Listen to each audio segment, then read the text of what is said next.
Ha ha ha. Well. Nasruddin Imavov just knocks out Israel Adesanya in 2 rounds. Also, what's up, guys? Welcome back to my channel, and today I'm going to be doing my post-fight recap for UFC Fight Night Adesanya versus Imavov. And I'm just going to be going over the card very briefly because I didn't even watch majority of the card. I mean, it started at 4 a.m. in Australia. I'm fucking tired, I've been getting up early for work almost the entire week, and then getting up early for training on Saturday. So yeah, I'm super fucking tired. It's like 7 o'clock in Australia right now. I'm literally in my bed, in my pajamas while I'm recording this. I'm probably going to go back to bed. But yeah, without further ado, let's just do a quick breakdown of this card.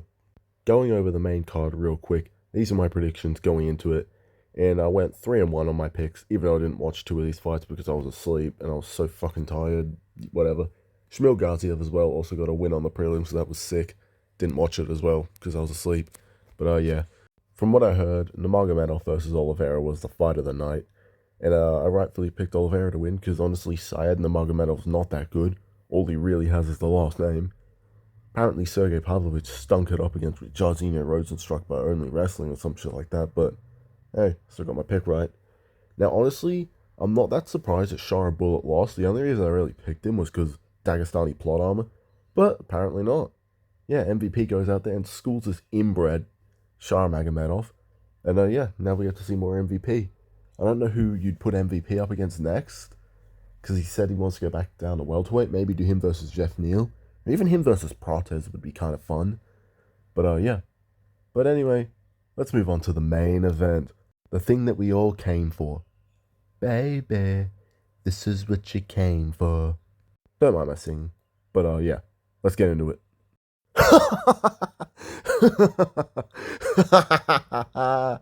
Oh, man.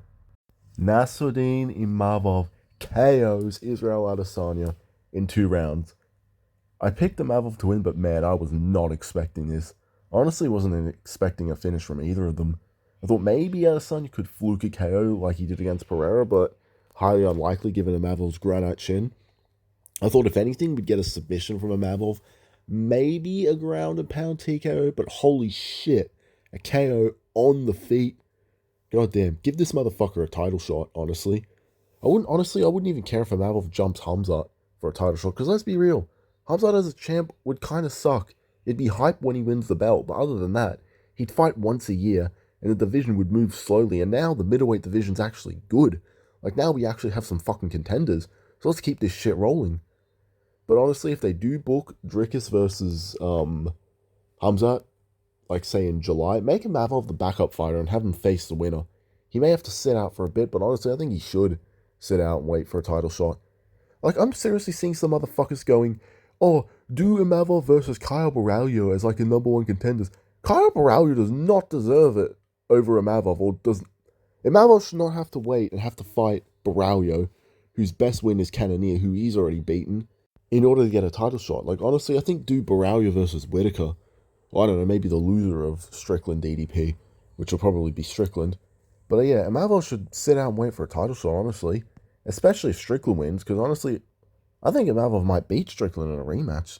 I wouldn't say by knockout, but maybe with more preparation, he can probably win a decision, or maybe even... Nah, I wouldn't say submission, nah. But no, I reckon he might be able to beat Strickland in a rematch, and honestly, I could see him beating Dricus. Like, Adesanya and Strickland were able to have success against Dricus. Adesanya, not so much, but he did kind of expose DDP's weakness to the body. Well, I wouldn't say expose, but he kind of showed that he can be hit there.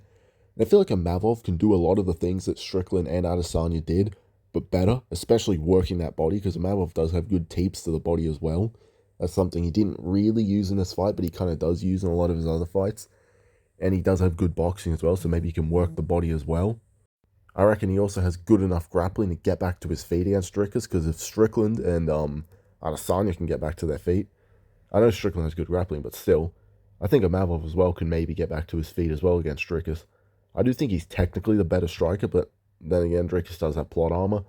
But Imavov also has a granite chin as well, so I don't think Dricus can just KO him. And even on the ground, I don't know if Dricus could just submit him, but we'll see what happens if that fight does happen. Like, honestly, I hope Dricus beats Hamzat because Hamzat is the only guy I don't think Imavov is able to beat.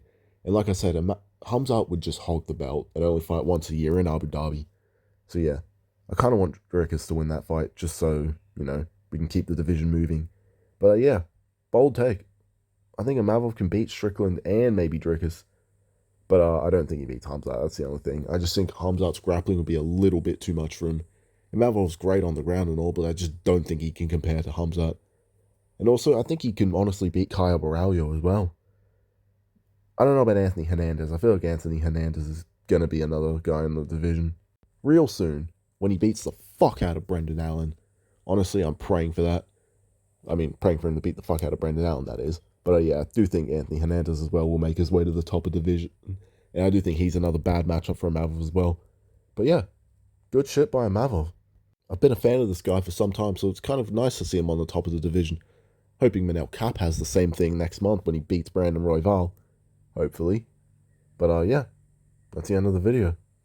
Well, that's the end of the video, you guys. I thought I'd keep it short and sweet today, just because I'm tired. I couldn't be fucked recording a long-ass video, and I didn't even watch most of the card because I was still asleep, because it was early as fuck over here in Australia. But yeah, please like, subscribe, all hail the Marlin Army, and yeah, I'll see you guys in the next video. Kenny Okoye is a little bitch, by the way.